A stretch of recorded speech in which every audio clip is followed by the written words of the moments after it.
Welcome to a special anniversary edition of Great Health, Abundant Happiness, and Outrageous Love. We're gonna come over here. 29 years today. Pretty awesome.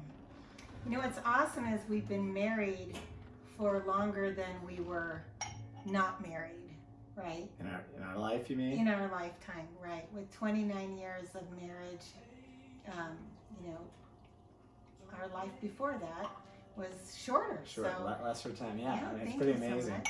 It's like, well, as I describe it, I like to tell people, like I did today to a few people that said happy anniversary. I'm like, yes, thank you. We're celebrating 29 of the best years of my life. That's what I say. So happy anniversary, my love. Happy anniversary to you. Tasty.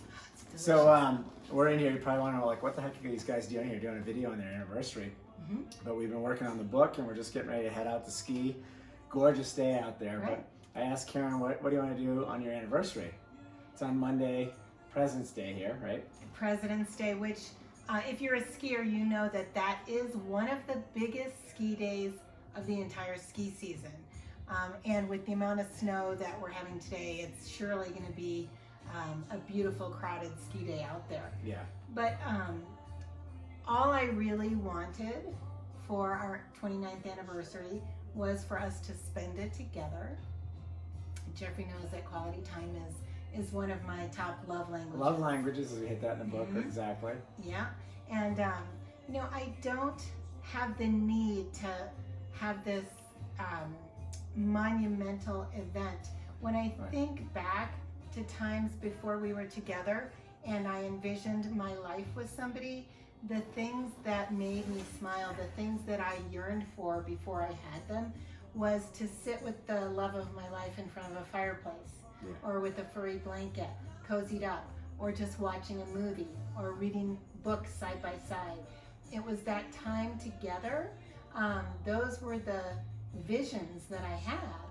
And so often there's so much pressure to, you know, oh, well, we better make it a special day because, you know, other people might want to know what we did, or I'm not going to feel special if you don't spend money and time on me.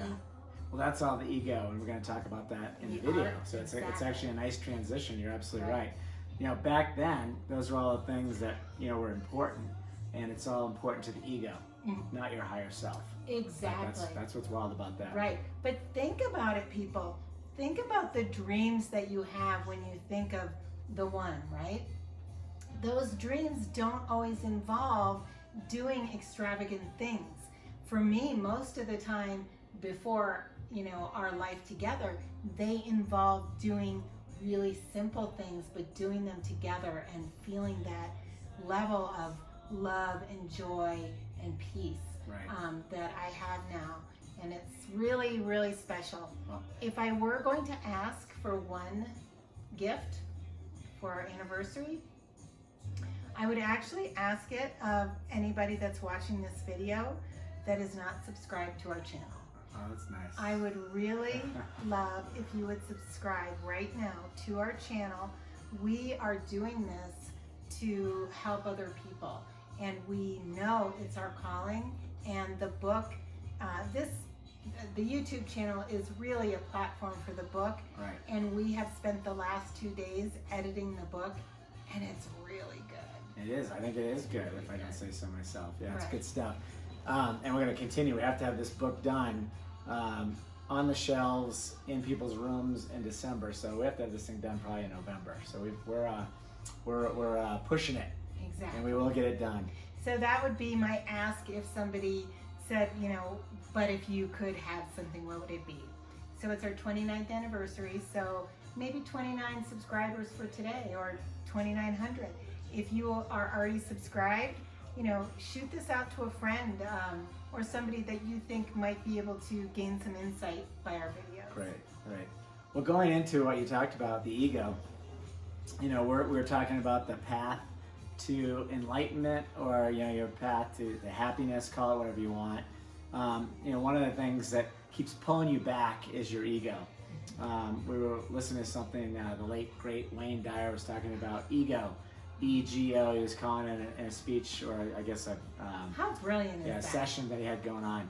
ego, edging God out is what he said. So, we start out with this, perfect ball of love and enlightenment, and we just become, this ego builds as we learn it from our parents and our teachers and everything else. And the ego is everything that's self-centered. It's your fears, it's your competitiveness, it's all the things that maybe in a human you might say are not the best things. Those are all built around the ego, and that's what kind of drags you back when you head down this path of enlightenment. As you hit each one of these, as we're calling milestones, your ego wants to pull you back because your ego wants you to focus on other things. Like, for instance, this whole anniversary day. The ego's saying, well, you guys can't just sit inside by the fireplace on a snowy day and celebrate. You have to go on an elaborate trip somewhere off to the islands, or you need to go to another place, blah, blah, whatever the heck it is. That's your ego. Because that's not what we want.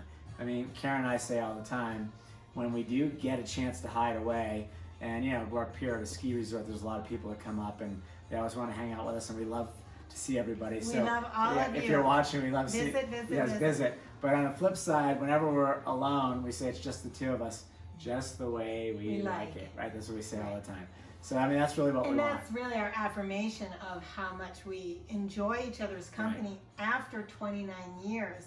I enjoy your company even more every single day because we're on this journey to enlightenment and this learning experience.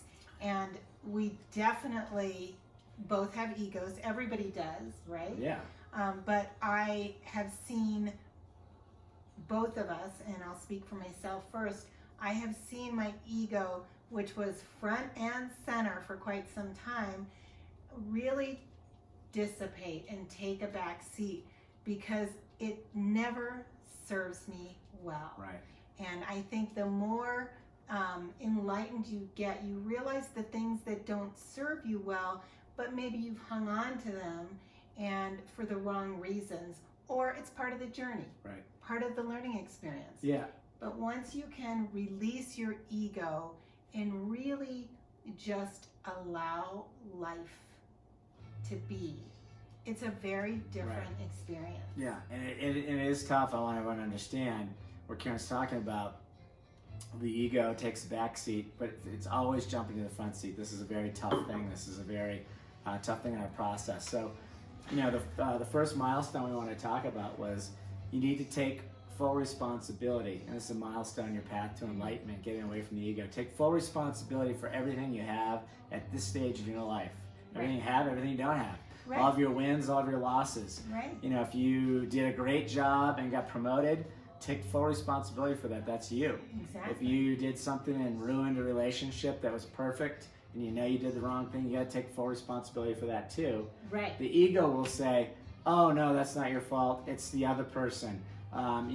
This person blocked you from this job, or this person screwed you over." I mean, that's what the ego wants to come in and tell you. And the ego does not really want you to be the one to apologize. The ego wants the other person to apologize. And when you let the ego go, it doesn't matter who's right and wrong. None of that matters if the relationship is important to you. And this could be a relationship between partners, a relationship between your siblings or your children, your boss, any friendship. If the relationship is important, and that's the qualifier, it doesn't matter who was right or who was wrong. None of that is going to matter at the end of the day. Right. What matters is to get the relationship back on track. And if you can release your ego in that situation and say to the person, I'm sorry we had words. I really want us to be friends. Or I'm sorry we had words. I really love you. Right. You don't need to say you're sorry. You don't need to ask them to say they're sorry. That's not what's important. You've already decided in your mind that whatever they said or did was not more important than the relationship, right? Right. And, But you're right. The ego a lot of time won't let you definitely not apologize. It's Right. like they got to do it first. I mean, Right. that's, if you think about it, so childish. I would give people advice early on in our relationships, and this isn't to say you wouldn't apologize, but I would say tell somebody. Let me be very clear that I would definitely not apologize. I was driven by my ego when we first started out. We don't need to go there, but I was just going to say, if I was talking to a young guy that was going into a relationship, going into a marriage, I'd say, let me give you a little bit of advice. If something goes wrong, you guys have an argument, always take the bullet and always say you're sorry, and always be the first to apologize. That would be my advice to somebody. Right. I mean, that's the way, kind of I lived, my life in our relationship, and it has worked really well for us. So I'm kind of looking at our notes here. So you got to make sure you take responsibility for the good, the bad, and just know that the ego, even though we have the ability to push it in the back seat, it keeps jumping forward and saying, no, you need to do this. And it's all the selfish things that you really don't want to focus on your path to enlightenment, right? Exactly. And, this responsibility really goes into every aspect of your life. If you're 350 pounds and you should be 150 pounds, you did that, right? You need to take responsibility for that, and you need to release whatever habits are not serving you and get back onto the path. But you're already there, and we get that. We've all done that, where we're on a path, but we're not at the right place. It's really mission critical to accept exactly where you are today and know that's part of the journey, and not beat yourself up for it. Take the responsibility, but don't be upset with yourself. Move forward and make a plan for achievement. Right. You reminded me of, it's just a funny thing I had, Zig Ziglar. I love that guy.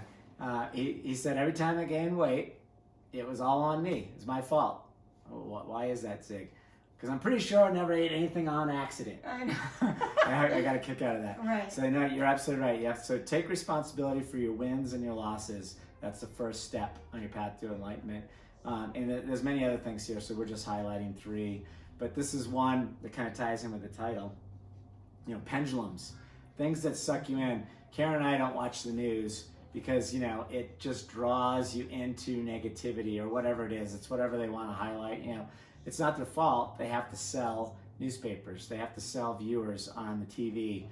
So it's their job to put something out there about the coronavirus and so many people have died. The Nielsen ratings dictate how much money these people make and how much each station is going to get for commercial time versus the others. And in order for them to win, they need to have more sensationalism than the other guy. Right? Yeah, and that sensationalism is what draws you in. The pendulum. So, politics is a big one. Donald Trump is a huge pendulum. Whether you're for him or against him, you put a lot of energy, or people put a lot of energy in it. We don't. There was someone, and who you are, there's a friend of ours that I just gave him this advice.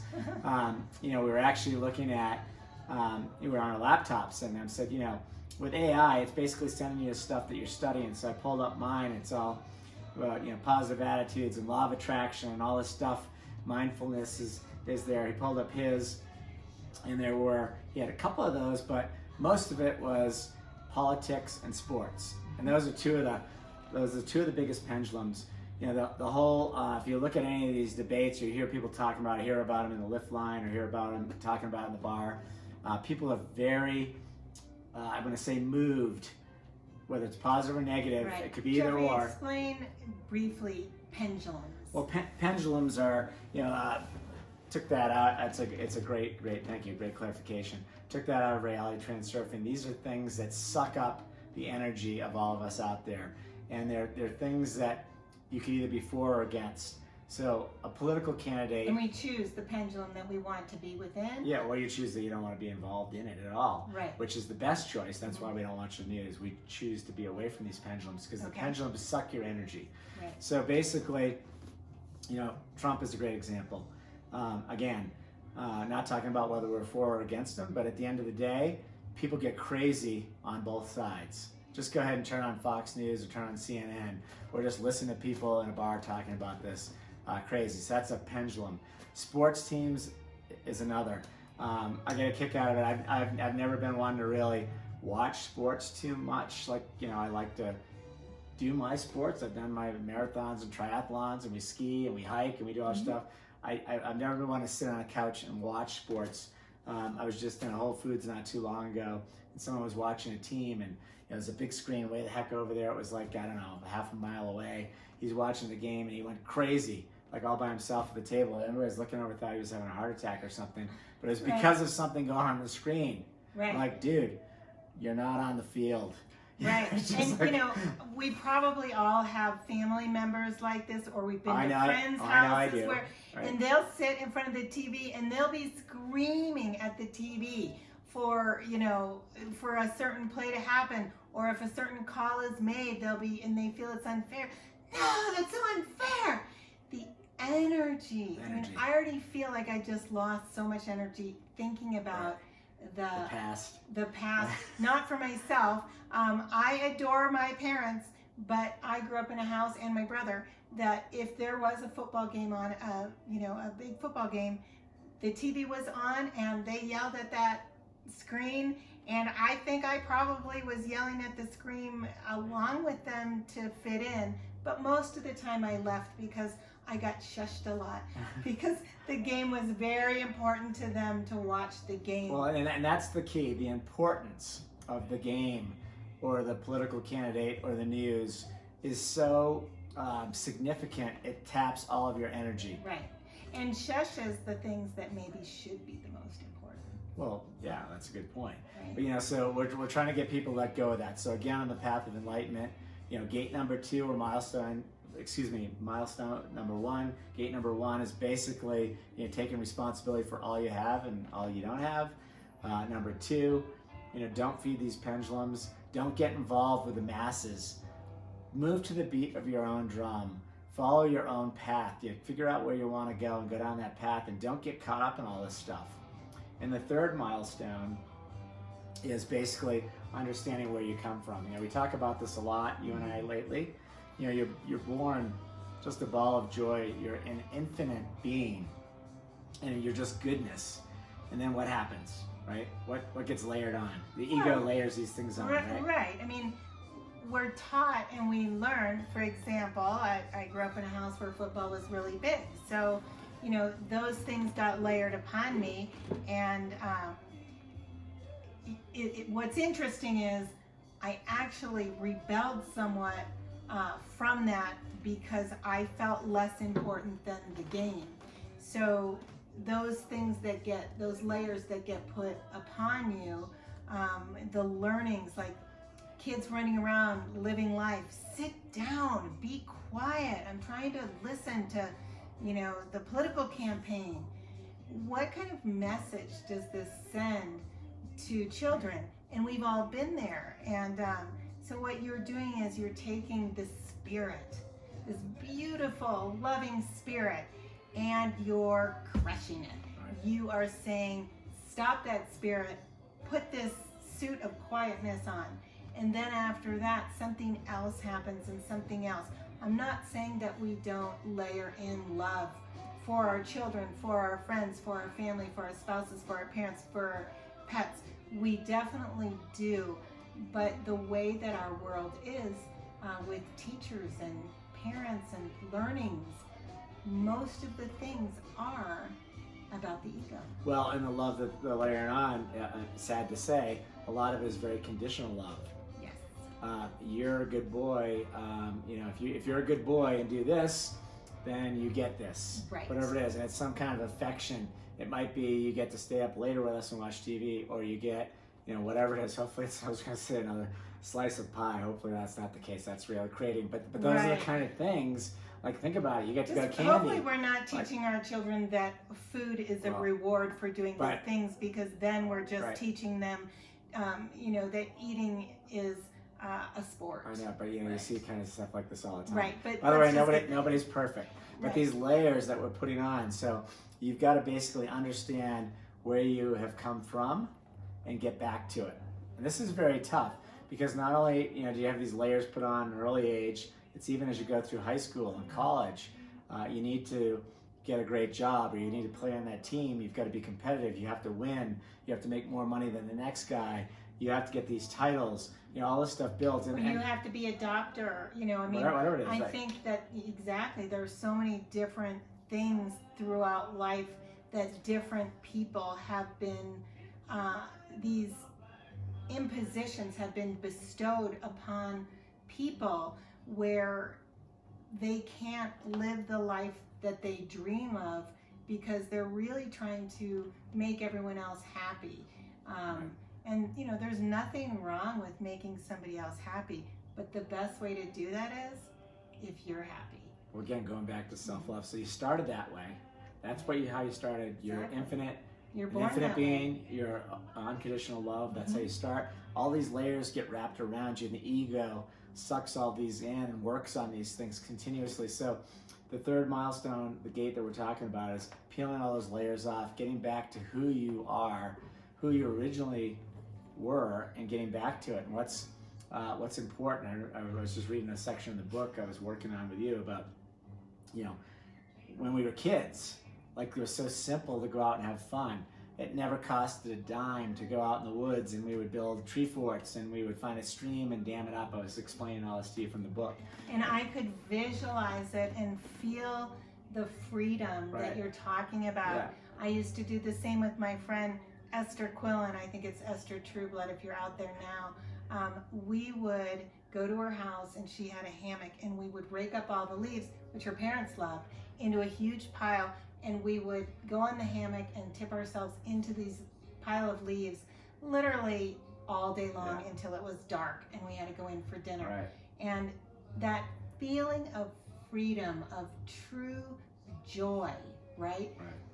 That costs nothing. Right. That you're just living in that moment. You're not trying to beat anyone, win, accomplish.